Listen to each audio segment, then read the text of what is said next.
ዓመት ሲሆን በርካታ ምዕመን አፍርተን የማህበሩ ዋና ዓላማው ጸሎትና መልካም እና በጎ አድራጎት ነው። በዚህ ዓመት በ2018 200 በላይ የሚሆኑትን ነዳያን እና ገጠሪቱን ቤተክርስቲያን በመርዳት ይታወቃል። ማህበር ቸሩ መድኃኔዓለም ወቅድስት አርሴማ ብዙ በረከት የሚያሳትፍ እና ዘርፈ ብዙ ማህበር ነው። ማህበሩ ከሚሰጠው አገልግሎቶች ከብዙ በትንሹ ልገልጽላቸው ወደድኩ። 7ቱ የጸሎት ግዛቶች፣ ስርዓተ ቅዳሴ፣ ቀጥታ ስርጭት፣ የትምህርት ክፍል፣ የመዝሙር ክፍል፣ ጥያቄና መልስ፣ ጭውውት፣ ምክረ አቦ፣ የአብርሃም እንግዳ፣ የአባላት ትውውቅ፣ ስግደት እና የዩቱብ ትምህርት ወራዊ እና ዓመታዊ ዝግጅትን ያዘነ የተገዘ ቢኖር የመጽናኛ ፕሮግራም ያዘጋጃል። እንዲሁም የማህበሩ አባላት ወደ ኢትዮጵያ ሲገቡ የሽኝት ፕሮግራም ያዘጋጃሉ።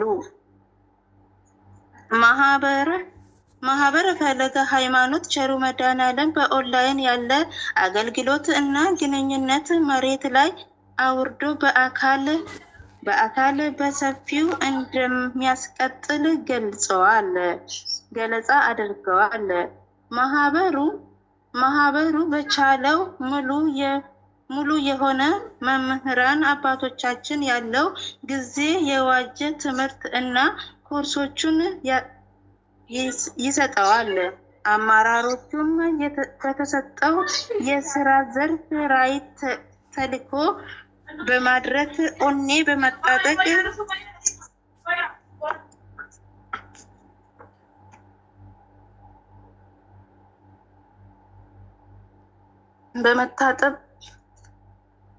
በመታጠቅ የስራውን ይሰራል።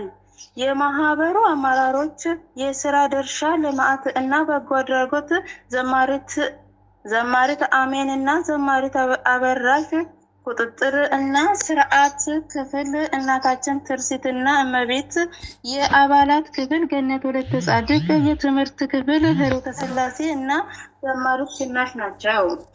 የመዝሙር ክፍል ዘማሪት መሳይ፣ ኪነጥበብ ክፍል ዘማሪት ታደሉ፣ ዘማሪት አመለ ወርቅ፣ ጻፊ እና የማህበሩ ተቆጣጣሪ ዘማሪት ሔዋን፣ የትምህርት ክፍል አመራሮች የኮርስ ሰዓት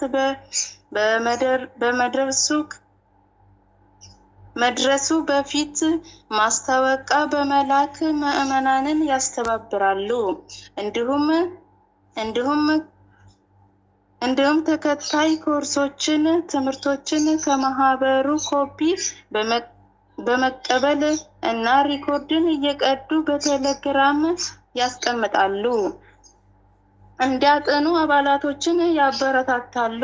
የመዝሙር ክፍል የመዝሙር እና የኪነ ጥበብ ሁሉንም ምዕመናን ችሎታቸውን እንዲያሳድጉ መደበኛ እና ጊዜ እና ወራትን የጠበቀ የኪነ ጥበብ ስልጠናዎችን ይሰጣሉ። መዝሙር ክፍል ወይ ዜማ የመላእክት ምግብ በሰው ፊት ታወቀ። ብፁዕ ቅዱስ ያሬድ በምድር ላይ ሆነው የሚለውን ማዕድ ተቀኝቶ ዘማሪት መሳይ ያሬዳዊ ዜማ ይዘትን ያለውን ኦርቶዶክሳዊ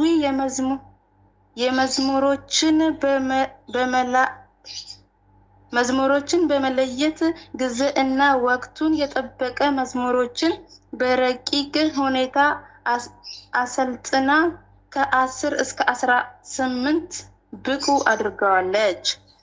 አባላት እንዳጠኑ መዝሙር ክፍል ያበረታታሉ። የማህበሩ ውድ አባታችን መምህር ዮሐንስ ልጆቹን አብቅቷል ሲል መልካም አድናቆትን ገልጸዋል። ተወዳጅ አባታችን መምህር ዮሐንስ እና መምህር ጥላሁን የነፍስ አባታችን ሲሆኑ ከ50 እስከ 100 ምዕመናንን ለንስሐ አብቅተዋል። ብቁ እና ተነሳሽነት ያለው አመራር በመፍጠር ተወዳጅ መምህራችን ዮናስ የማህበሩ ሕግ እና ደንብ ሁሉን አሳታፊ በሆነ ስርዓት አቀርቧል። የተዘረጋ ድንበር በመጠቀም ጥሩ የአሰራር ልምድ አዳብረን እቅድ እና ውጤት ደረጃ የጠበቀ አገልግሎት ለመስጠት በቅተዋል። ስለ አመራሮችን አሳውቀዋል። የአገልጋይ መንፈስን በመላበስ ፍትህ እና ተደራሽነት ያለው አገልግሎትን መስረታ እንደሚችልም ተመልክተናል። የድንግል ማርያም ወሙራኤል ማህበርተኞች ፕሮግራም ላይ ለእኛ አልተሰጠንም በማለት አቤቱታ አቅርበዋል። መሪ ለራሱ የሆነ ጥበብ እና አካሄድ ያለ ሲሆን በአብዛኛው የምዕመናንን ስሜት በመገንዘብ በመረዳት በተመሰረተ ነው። መሪ አቅጣጫ ጠቋሚ ነው። መሪ ተጽዕኖ ፈጣሪ ነው። መሪ ማቀድ፣ ማደራጀት እና መቆጣጠር፣ መወሰን፣ ግብ ማሳካት ነው ስል ገልጸዋል። ወይዘሪት ገንዘቤ በኢሞ ገጿ ላይ እንዳስቀመጠችው ሶሻል ሚዲያ ዩቲዩባችን በአቀነው ግብ መድረስ አለብን ብለዋል። ውድ ተመልካቾቻችን ዜናችን እዚህ ላይ እናጠናቅራለን። ከሌላ ዜና ጋር እስክንገናኝ ድረስ መልካም ቆይታ